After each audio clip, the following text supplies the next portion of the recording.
What to do, YouTube? This is Acid Root. So I'm going to review the fifth album by Blood on the Dance Floor. Basically, this album is called Evolution, and it came out in the late spring / early summer of 2012. Now, this album is basically seen as their most popular album. This is them at their peak and crest of like their popularity and such. They had a number of rising albums like Epic and All the Rage, and the stuff they did in 2008, like Let's Start a Riot and Hard to Be a Diamond in a Rhinestone World. But this is the one where they had the most commercial appeal. And the thing about it is this got to number 42. This album got to number 42 on the Billboard 200, which is pretty high just considering the fact that they never really had any charting singles on any sort of charts. So that's pretty good to kind of get that sort of pitch. Another album that charted pretty high was Bad Blood from 2013, which I reviewed back in June. That was another one that kind of did it. But I feel like this is the year that they were either going to be make or break for them, or if they didn't blow up this year, it kind of felt like this was kind of like the apex that they kind of had. And it's not to say that this is their best album. It's not a bad album. It's an excellent album. It's going to get a pretty rave score. But I feel like probably I still would have to say Epic and All the Rage are better. But then I also like Let's Start a Riot pretty well. And from what I remember of Hard to Be a Diamond in a Rhinestone World is kind of another good one also. So all of those early Blood on the Dance Floor albums are excellent. Bad Blood is above average. That's like, I think I remember giving that one like a 7, 8, something like that. But this is better than Bad Blood, and I would have to say it's just it's one of the crown jewels that Blood on the Dance Floor definitely kind of has. The only thing that really stopped it from getting a 10 was just it was like a song or song and a half shy of just like the excellence that it had. But I kind of feel like the main reason for that is just because there's a lot of kind of lovey type stuff on here. It really has like some powerful emotiveness that kind of goes along, and they have like a more kind of positive outlook this time that doesn't, I mean, it's better. Like I remember saying about Bad Blood from 2013 that they seem kind of jaded on that album, but with this one they have a lot of bright kind of cheery pep on here.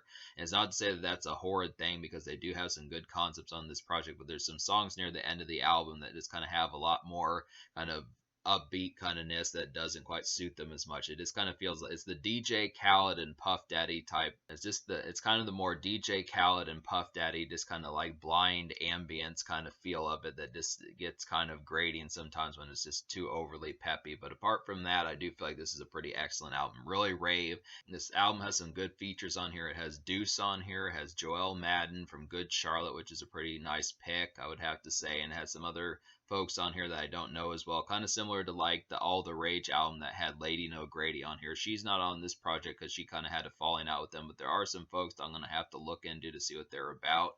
But yeah, this album is pretty straightforward. I mean, this is the sort of stuff that I think if they would have continued to craft albums like this, the thing that makes me think that this album stood out so well is just the fact that it has like so much gloss and just sheer execution and like these dance floor hits as far as that kind of goes. But then I look after it just is so surprising. I think partially it just had to do with the controversy surrounding the band and that type of stuff. I think if that had not happened, I really think that these next several albums, that like this might as well have been the breakout album, kind of like how I feel like Tupac's breakout album was either Strictly for My Niggas or Thug Life Volume 1. I feel like this is kind of their breakout album that was going to do that. And I would say, yeah, I think they were kind of jaded by the time we got to 2013's Bad Blood, that they just didn't crest as far as they did. But these guys were definitely internet sensations, and they definitely did a number of things in crunkcore and dubstep and electro pop and that type of stuff. They just did it and nailed it throughout the 2010s. So it really kind of feels like more of society's mishap that these guys didn't chart as heavily as they needed to. And it's not to say, I mean, I get the concept just because the situations just surrounding like the legality of the situations that they dealt with. But I think that's pretty much the only thing that really held this band back. And that just really happens to be a thing about it because this is just too good a quality on here. I know some folks will dump on like the lyrics and say that it's crap and that type of stuff, but it really isn't. I mean, it's just the execution of having some great beats on here, and it may come off as like lukewarm kind of in terms of like the lyrics, but even that I don't feel like it is that way. They do have some clever lyrics on here. Both Javon and Davi both have some clever lyrics on here that they kind of convey and stuff. So it's just kind of a breath of fresh air in a lot of ways, and it's something that just doesn't have like a lot of clones or just otherwise folks like it. Like I could say that maybe Cobra Starship, maybe Breathe Carolina, a little bit of LMFAO, but for the most part these guys had a pretty original type valve for what they did, just with stuff like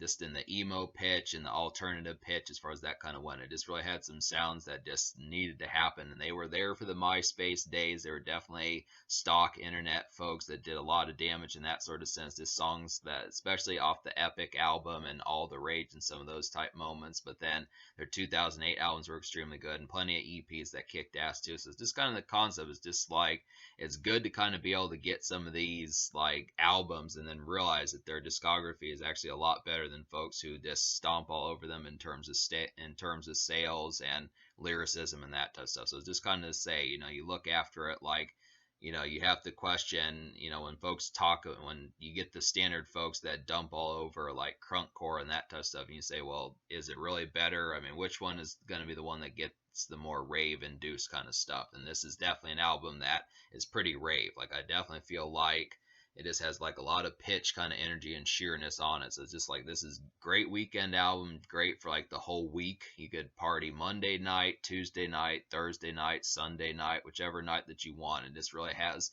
some of those concepts of just being able to do it. So it's just a real rave project, and we'll get to some of that. So basically, there were four singles.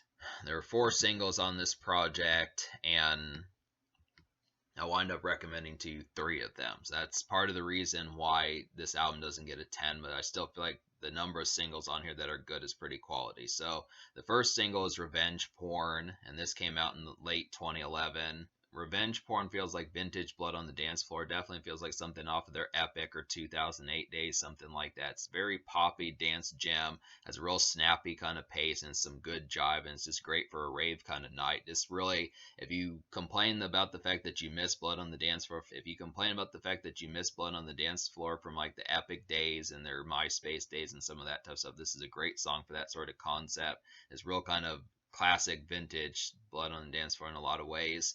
Right to Love is the second single, and this is one I didn't recommend, and the main reason for it is just because kind of the blind kind of positivity on this song. I mean, I know it has a strong message, and it's probably necessary to kind of have just being able to say that you should be able to have your orientation and those type things as far as that kind of goes in the song. It's definitely a powerful song for that sort of sense, but if you're not kind of within that empowering kind of feeling, it doesn't have as much might towards it. Just the production, I feel like this is a good topic, but it probably should have had a snappier and more. I feel like this is a good topic, but it probably should have had a snappier and more kind of ambivalent or kind of more compelling kind of production as far as that kind of went. It's just, it kind of feels like Same Love by Macklemore. It's that same kind of pitch, where that one was just kind of like a song that was popular, but just kind of felt more of like a message kind of song that was just trying to convey something as far as that kind of goes. It's the same kind of thing as far as that kind of went.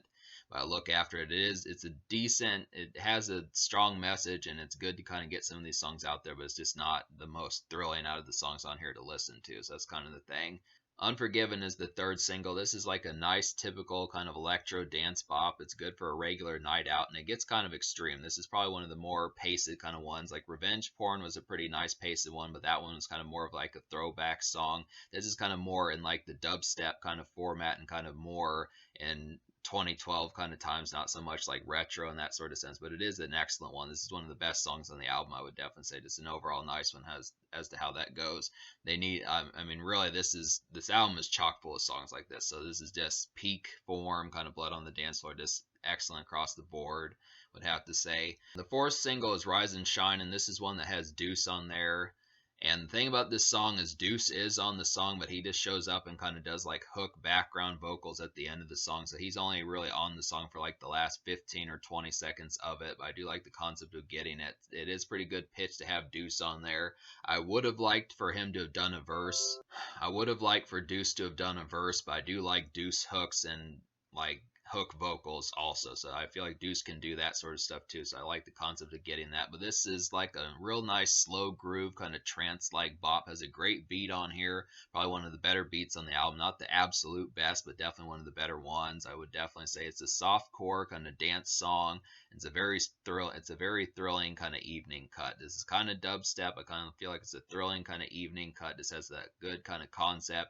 Definitely one definitely a song I would play just as things are bubbling and getting ready to get started, like more like 8:30, 9 p.m., not so much like midnight or 1 o'clock in the morning, but definitely one where you're getting hype and the first few drinks are getting in your system and that type of stuff. It's just a good kind of bubbler for that sort of sense. Rise and Shine is just an overall nice one.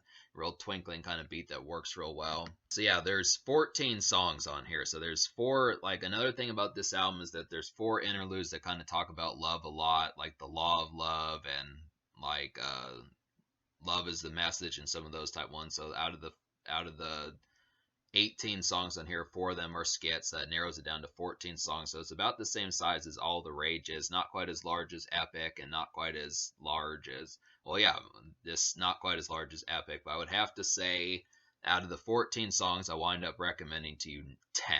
So I almost said 9. Out of 14 songs, I wind up recommending to you 10 out of 14. So that's really good. So I'm going to go ahead and tell you the songs I recommend. So it would be Rise and Shine, Unforgiven, Revenge Porn, Frankenstein and the Bride, Fantasyland, Mercy, Hollywood Tragedy, The Last Dance, Incomplete and All Alone, and Lobotomy. So talk about some of these other ones. Lobotomy is like a really sluggish kind of down tempo dance bop. I feel like this is kind of trance like, and it feels like after hours rave type cuts. I would definitely have to say it's just an overall good one. It's one of the more sluggish ones on here. There are some ones that kind of have like a more sluggish pace. Like another one that's kind of like that is Frankenstein and the Bride.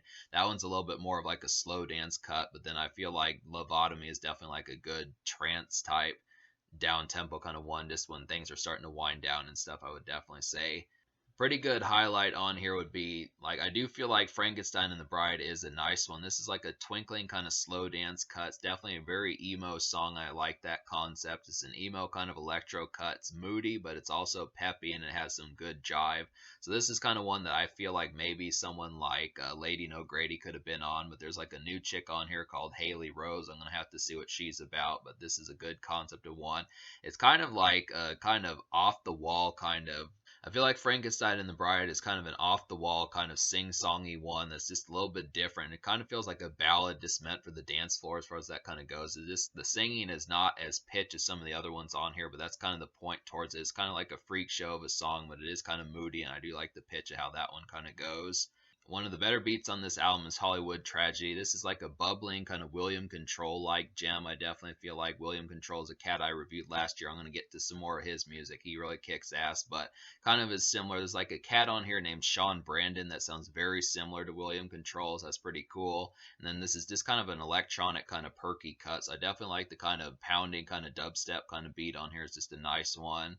I feel like another one that's kind of similar to that is another nice electro beat on here is Mercy. This is like a lurching kind of electro crunk kind of bop. This is just a slower dance pace, but it feels like at the pitch of night. So I feel like this is definitely one that you could listen to like midnight, something like that, 1 o'clock in the morning. This really has that pretty sheer kind of pitch as far as that kind of goes. Just an overall highlight, but it is kind of like a slower. It's not quite as snappy as like, not quite as snappy as like Revenge Porn or Fantasyland or some of those type ones, or The Last Dance. I feel like it definitely is more of like a more low mid tempo, high down tempo kind of song as far as that kind of goes.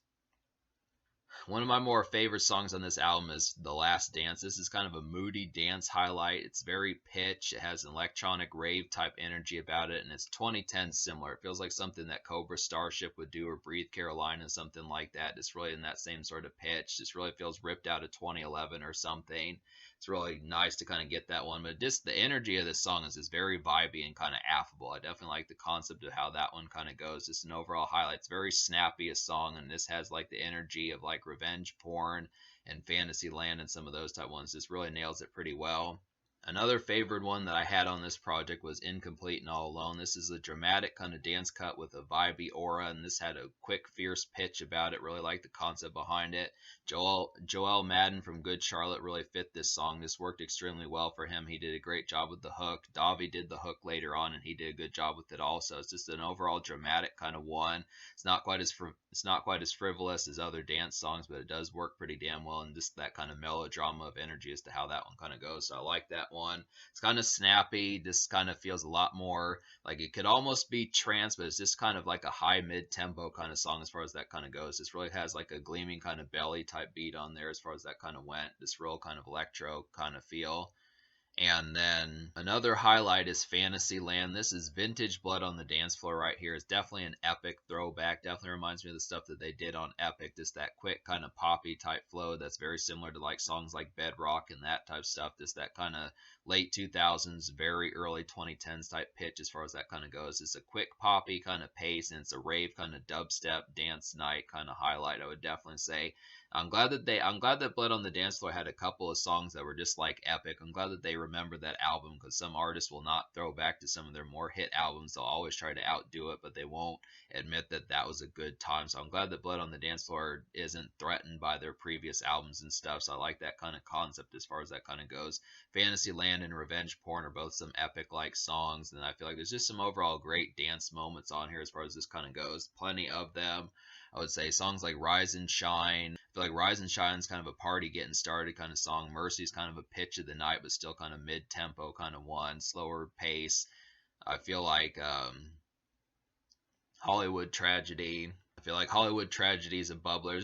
There's just a lot of good ones. They have all sorts of paces and tempos as far as the dance floor is kind of concerned. Just all of these really hit pretty damn well, and that's a good concept about it. So yeah, obviously Blood on the Dance Floor are like true pros at being able to get these night out kind of songs. So it's just easily kind of jolts of energy as far as these weekend albums are kind of concerned. But to look after some of this, like I feel like the 4 songs I didn't enjoy on here, which was just Deja Vu, You Are the Heart, The Right to Love, and Love Conquers All, which I already talked about not liking The Right to Love, but some of these other ones like You Are the Heart and Love Conquers All are just kind of more kind of down tempo ones that just don't quite have as much of a pitch. These are just kind of more emotive kind of songs that just kind of have a lot more upbeat kind of blind positivity as far as that kind of goes. I just wasn't vibing with those as much. They just were a little bit too, I mean, I don't mind the concept of heart on your sleeve, but they just kind of felt a little bit more peppy and just like blind optimism than I would have liked. But I did, and then Deja Vu was kind of something. And then Deja Vu was kind of something that Hollywood Undead tends to do, with kind of like a makeshift kind of feel about it. Just those kind of makeshift kind of ballad-like songs. But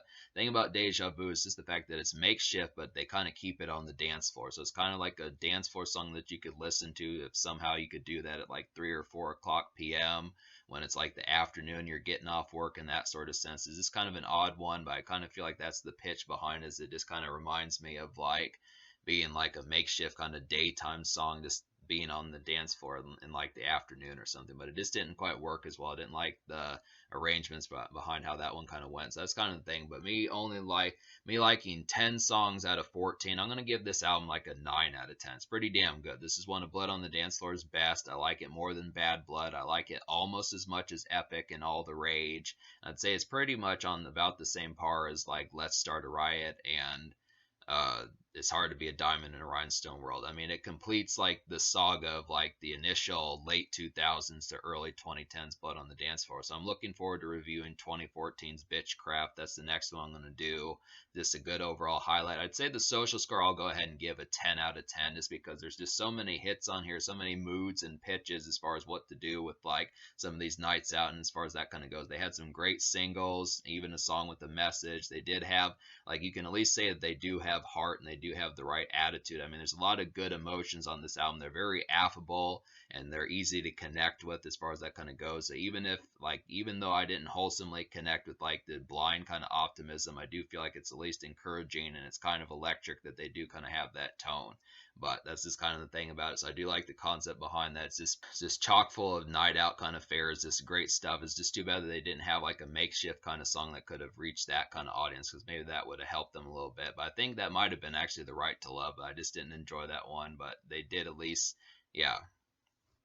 So maybe they could have just used a makeshift song. But so in terms of the future, like Blood on the Dance Floor has broken up. But I went to Blood on the Dance Floor's page on Wikipedia, and apparently Davi has like a new album coming out called like Torture Garden or something like that. So that's the next thing that his fold is messing with right now, just to be able to say that. But I would have to say I'm going to review some more of these Blood on the Dance Floor albums, but this is a pretty damn excellent album, I would say.